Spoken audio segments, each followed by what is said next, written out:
सुविधा के लिए अकेले गोरखपुर में एक मेडिकल कॉलेज था। हमने गोरखपुर बीआरडी मेडिकल कॉलेज की क्षमता में सुधार तो किया ही, उसको बेहतरीन सुविधाओं से युक्त तो किया ही, लेकिन साथ साथ हम लोगों ने यहाँ पर बीआरडी मेडिकल कॉलेज के साथ साथ एम्स भी दिया और आसपास के सभी जनपदों में भी हम लोगों ने ये स्वास्थ्य की विशेषज्ञ स्वास्थ्य सुविधाओं के बेहतरीन केंद्र भी दिए। कनेक्टिविटी आज आप देखेंगे, लखनऊ गोरखपुर का हो या गोरखपुर वाराणसी का हो या गोरखपुर की कहीं की भी कनेक्टिविटी हो, ये 4 लेन और 6 लेन के साथ जुड़ चुकी है। गोरखपुर का एयरपोर्ट, आज गोरखपुर में एयरपोर्ट है, गोरखपुर से 60 किलोमीटर की दूरी पर कुशीनगर में इंटरनेशनल एयरपोर्ट है। 2017 तक एक फ्लाइट आती थी गोरखपुर के लिए, वो भी कभी कभार आती थी, नाइट लैंडिंग की फैसिलिटी नहीं थी। आज अभी बाहर मुझे मनोज तिवारी जी मिले थे, 6:55 पर उनकी फ़्लाइट है दिल्ली के लिए। इतना मौसम ख़राब है लेकिन 6:55 में उनकी फ़्लाइट यहाँ से जाएगी टेक ऑफ करके, क्योंकि सुविधाएं मिली। और गोरखपुर का 14 फ्लाइट इस समय गोरखपुर की चल रही हैं और सभी फुल चल रही हैं जी। यानी ये फ्लाइट ही नहीं है, ये अपने साथ डेवलपमेंट लेके आती है, लोगों के श्रम को भी और लोगों के समय को भी बचाती है और विकास की एक नई सोच लोगों के मन में प्रस्तुत करती है। आज गोरखपुर में हर ओर विकास हो रहा है। यानी आज गोरखपुर में 4 विश्वविद्यालय हैं जो विकास और अच्छी एजुकेशन के लिए यहां पर उस प्रक्रिया के साथ जुड़े हुए हैं। पूर्वी उत्तर प्रदेश का हर एक क्षेत्र में विकास की ओर अग्रसर हुआ है। यहाँ के पहले रोजगार के लिए 2 उद्योग यहाँ पर थे, एक फर्टिलाइजर था, एक चीनी उद्योग था। फर्टिलाइजर 1990 में बंद हो गया था। चीनी उद्योग को 2004 से लेकर के और 2017 के बीच पूर्वी उत्तर प्रदेश की 21 चीनी मिलें बेची गई थी पिछली सरकारों ने, और 21 चीनी मिलें बेची गई या बंद की गई। फिर से उन चीनी मिलों को चलाने की कार्रवाई सरकार ने प्रारंभ की है। 2 चीनी मिलें प्रारंभ भी हो चुकी हैं। पिपराइच की चीनी मिल, पहले वह 7,000 कुंटल पर डे उसमें पेराई होती थी, आज 50,000 कुंटल पर डे पेराई की नई चीनी मिल वहाँ पे स्थापित हो चुकी है। ऐसे ही मुंडेरवा बस्ती में भी 7,000 कुंटल गन्ने की प्रतिदिन पेराई वाली चीनी मिल के स्थान पर पिछली सरकार ने बंद कर दी थी। हमने वहां पर अब 50,000 कुंटल गन्ना की प्रतिदिन पेराई की क्षमता के साथ, कोजन प्लांट के साथ वहां पर चीनी मिलें स्थापित कर दी हैं। नई चीनी मिल लगाने की कार्रवाई और आगे बढ़ रही है। अन्य हर एक क्षेत्र में अच्छी सड़कें, चौड़ी सड़कें हुई हैं, बिजली की अबाधित आपूर्ति। हमें यहाँ पे हर बार पर्व और त्योहार के पहले भी और गर्मियों में भी अक्सर सड़कों पे निकलना पड़ता था क्योंकि बिजली नहीं मिलती थी। गोरखपुर में कुल एवरेज बिजली समाजवादी पार्टी की सरकार के समय 3 से 4 घंटे की थी।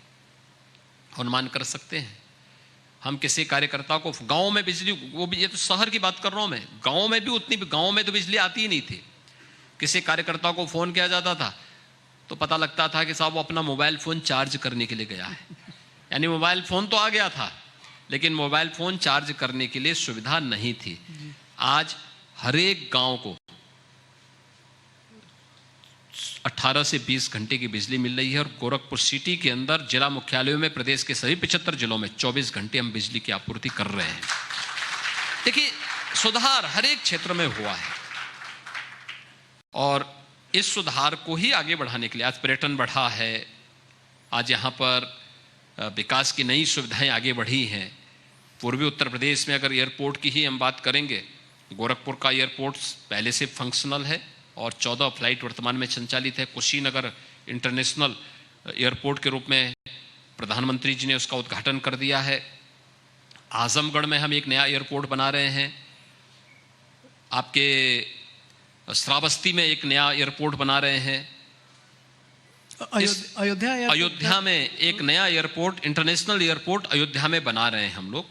वहाँ पे हमारी जो एयर स्ट्रिप है वहाँ पर हम लोग बोइंग उतारने के लिए उतनी लैंड ले चुके हैं। बहुत शीघ्र हम उस कार्य को प्रारंभ करने जा रहे हैं और बाद में उसको इंटरनेशनल एयरपोर्ट के रूप में हम उसको विकसित करने जा रहे हैं।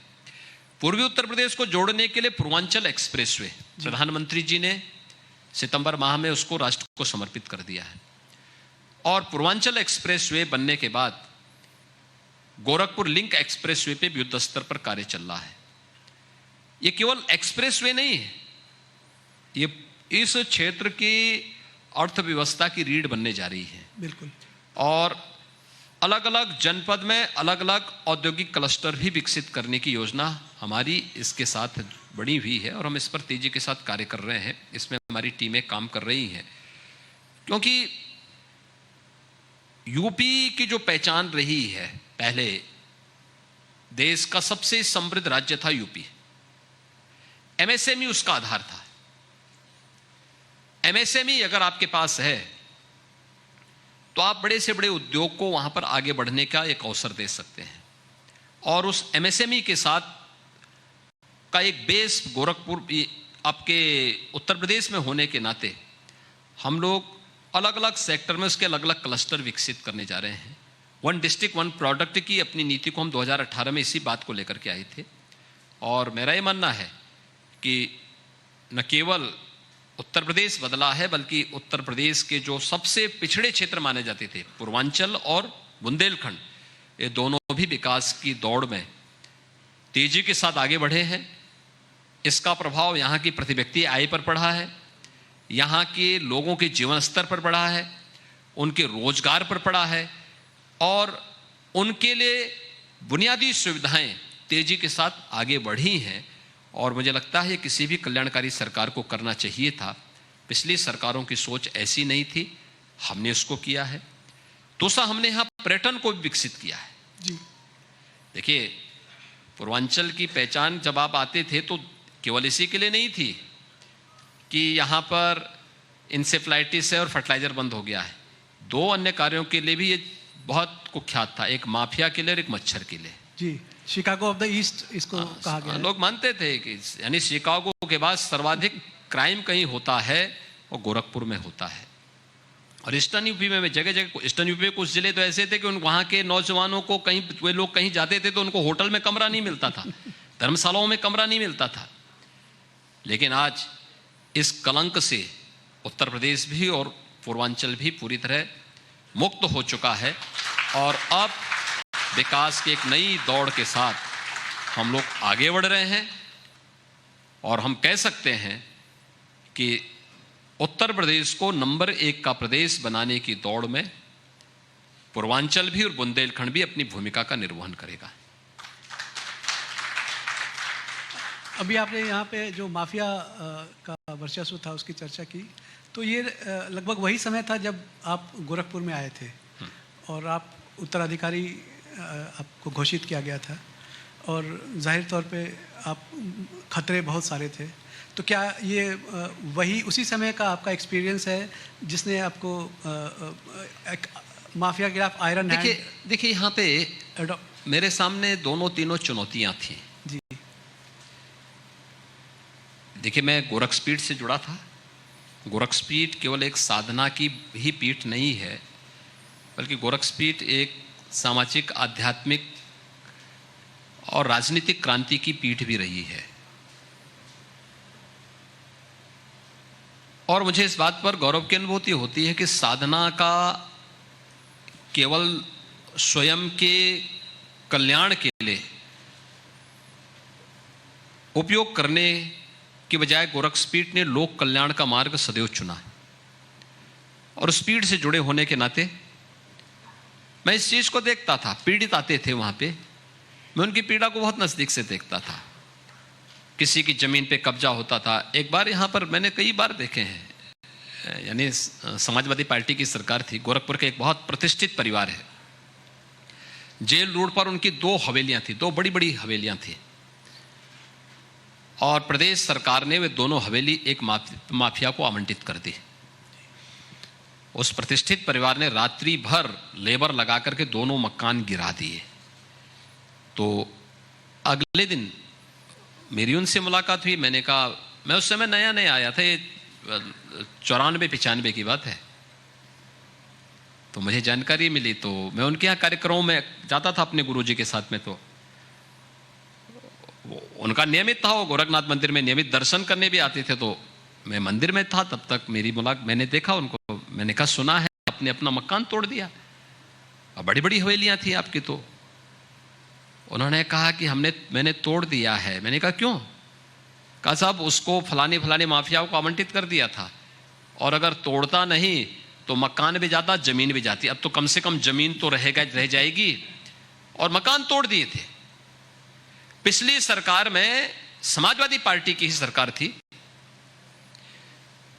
एक गोरखपुर के प्रतिष्ठित व्यवसायी की आर्यनगर में मुझे लगता है 3-4 एकड़ क्षेत्रफल में बड़ी हवेली बनी हुई। दिन में 12 बजे मेरे पास फोन आता है, 2006 की घटना है। उन्होंने कहा साहब, मुझे फोन किया कि महाराज जी हमारे यहाँ कब्जा हो रहा है। मैंने कहा दिन दहाड़े कोई कैसे कब्जा? मैंने फोन रखा, मैंने कहा राजा बाबू क्या मजाक करते हैं। मैंने फोन रख दिया। थोड़ी देर बाद फिर से उन्होंने कहा साहब मेरे हवेली पे कब्जा हो रहा है, हमारे मकान पे कब्जा हो रहा है। मैंने कहा कौन से मकान पे? जिस मकान पे हम लोग आते हैं, जहाँ कार्यक्रम होते हैं आपके। उनके बाबा यहाँ के बहुत प्रतिष्ठित समाजसेवी थे और यहाँ के रईस थे।